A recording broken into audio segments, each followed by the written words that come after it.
As far back as I remember, I always wanted to be a musician.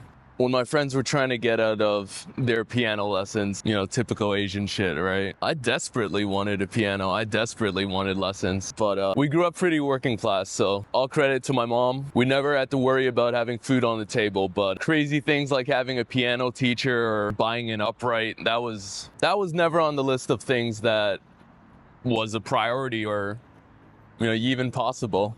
I think it was in the 90s when I first got a taste of even the possibility of music. It was at the local library. Electronic music production had just kind of broken out of the box, or at least become accessible in Canada, where I was living. Wasn't very well respected at that time.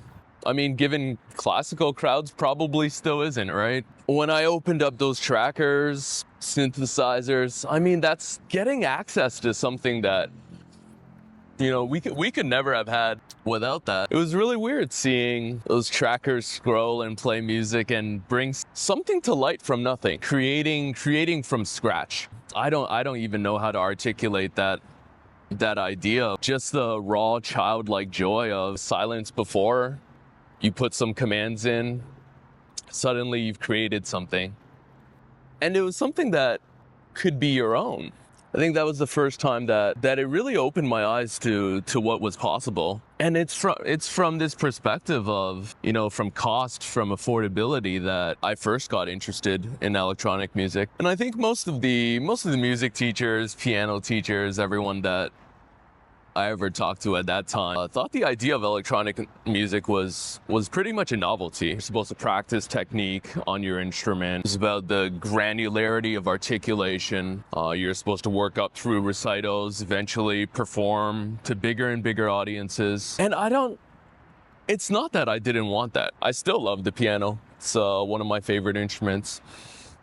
But at that time, it wasn't anything that was even possible. If you told me that you either play on a piano or you don't play at all, the option would be not to play at all, because we didn't have that kind of money.